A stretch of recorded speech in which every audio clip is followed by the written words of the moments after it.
이 같은 법원에 대한 불신에도 불구하고 윤 대통령께서 직접 서부지방법원 법정에 출석하기로 한 이유가 무엇일까요? 첫째, 절대 포기하지 않겠다는 국민과의 약속을 지키고자 함입니다. 둘째, 이렇게라도 해서 국민들에게 대한민국의 위기를 알리고 자신의 새로운 대한민국 개조 그랜드 플랜을 다시 한번 알리고자 하는 것입니다. 셋째,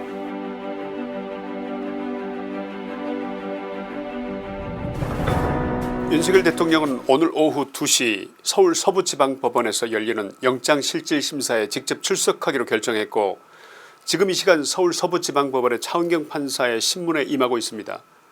이번 결정은 단순히 대통령 개인의 결백을 주장하기 위한 자리가 아닐 것입니다. 이번 출석의 중요 이유가 되었던 것, 이미 여러분도 다 알고 계시는 바 공수처의 권한없는 구속영장 청구와 그 과정에서 드러난 심각한 법적 헌법적 문제를 국민과 법원에 직접 설명해야겠다는 결단인 것입니다. 특히 대통령은 대한민국이 의회 독재에 몰두하고 있는 민주당에 의해서 정부의 기능이 마비될 정도로 심각한 상황에 처했음을 설명하면서 선거 무결성의 훼손까지, 즉 부정선거 문제가 국가에 미친 중대한 영향을 직접 설명하겠다는 의도라 할 것입니다. 최근 중앙지방법원 소준섭 판사가 윤 대통령 변호인이 신청한 체포적부심 신청을 기각한 결정은 사법부가 이 정도까지 썩어들었나 하는 충격과 함께 이번에는 윤 대통령께서 직접 나서기로 바로 그 점이 결심한 계기가 되었을 것으로 생각됩니다.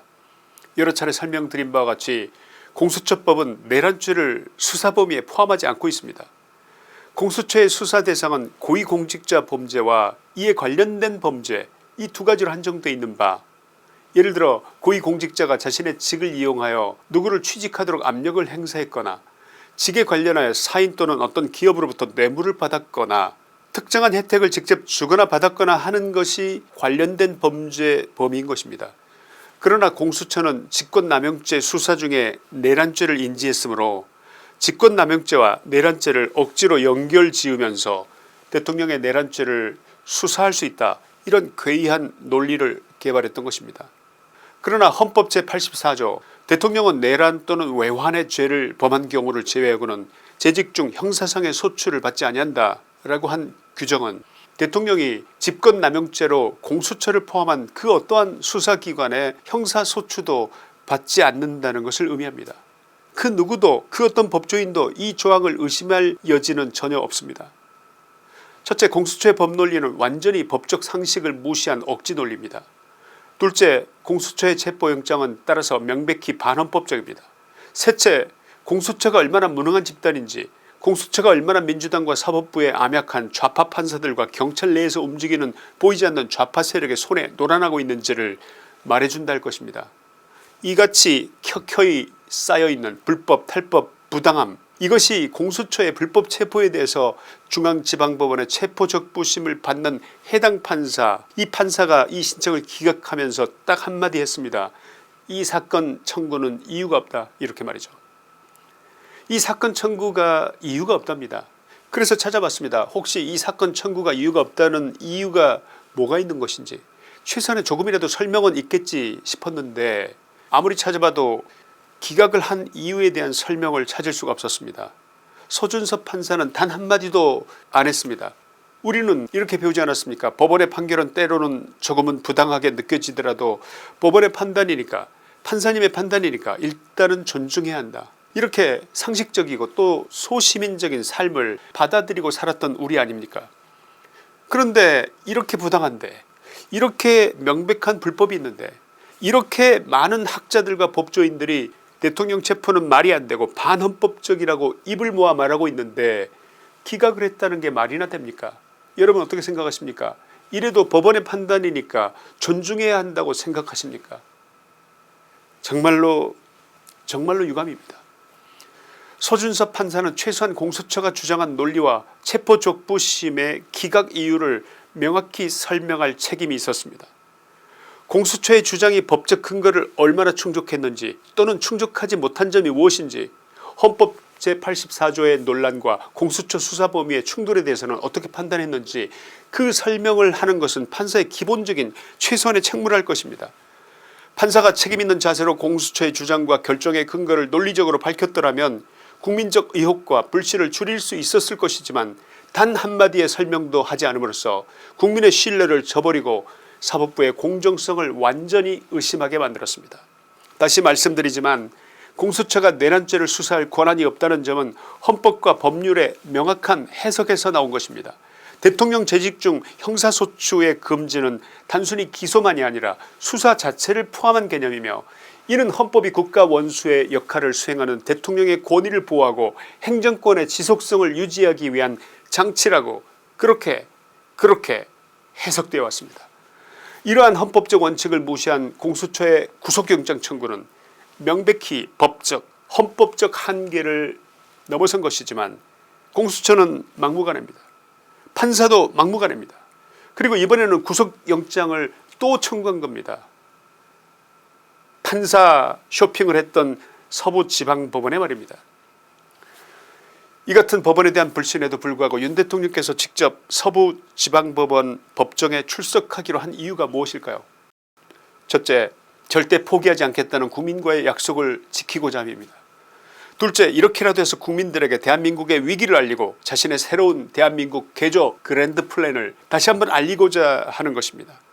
셋째, 구속이 설령 되더라도 대한민국 사법부에 마지막 단 한 명의 의인이라도 남아있었다면, 그래서 그 의인이 이번 구속적부심을 맡은 차은경 판사이기를 바라는 그런 최소한의 바람도 있어서 진심을 담아서 사법부에 호소하기 위한 것이기도 합니다.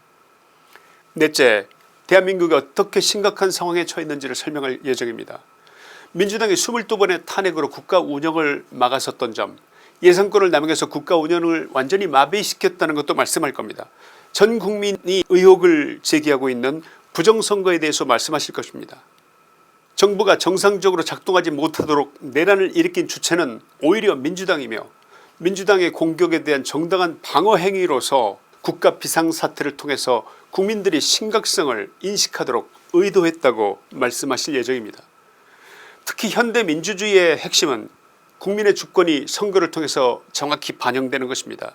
선거의 무결성이 심각하게 훼손된 점은 민주주의를 뿌리부터 흔드는 문제라서 반드시 이를 바로 잡아야 했다는 바로 그 점을 지적하실 것입니다. 이와 같은 국가적 위기를 바로잡기 위해서 대통령은 비상계엄을 결단했고, 이는 단순히 권력 유지나 정권 방어를 위한 선택이 아니라 무너진 헌법 질서와 민주주의를 복원하기 위한 불가피한 조치였다고 말씀하시게 될 것입니다. 또한 대통령은 법정에서 이러한 비상계엄의 정당성을 논리적으로 설명하면서 내란죄가 성립하지 않는 이유를 조목조목 밝히기로 했습니다. 이 과정에서 자신의 결정이 국가와 국민을 위한 최선의 선택이었다는 점을 설득력 있게 전달하실 예정입니다. 이번 영장실질심사를 맡은 서부지방법원 차은경 판사에게 우리 국민들은 다음 세 가지를 간절히 요청드립니다. 첫째, 대통령의 입장에서 판단해 주십시오. 대통령의 이번 출석은 단순히 개인 방어를 넘어서 국가의 헌법 질서와 민주주의를 지키기 위한 결단입니다. 공수처가 주장하는 내란죄는 수사 권한의 범위를 넘어선 무리한 논리로 헌법에 의해서 보호받아야 할 대통령의 직무를 왜곡하고 있습니다. 법원은 대통령이 처한 상황과 그 결정이 국가적 위기 속에서 내려진 불가피한 선택이었음을 충분히 고려해 주시기를 바랍니다. 둘째, 국민의 마음과 기대를 헤아려 주십시오. 국민은 공정한 법치주의를 기대합니다. 서울중앙지방법원의 체포적부심 결정을 했던 소준섭 판사처럼 형식적이고 논리적 근거가 부족한 그런 판단은 국민의 신뢰를 떨어뜨리고 사법부가 특정 세력의 도구로 전락할 수 있다는 우려를 키우는 것입니다. 서부지방법원 차은경 판사님은 이러한 전례를 답습하지 않고 국민의 기대에 부응하는 공정하고 신중한 결정을 내려주시기 바랍니다. 셋째, 이번 기회에 대한민국의 사법부가 죽지 않았다는 것을 보여주십시오. 대한민국의 법치주의는 공정성과 헌법의 원칙에 기반해야 합니다.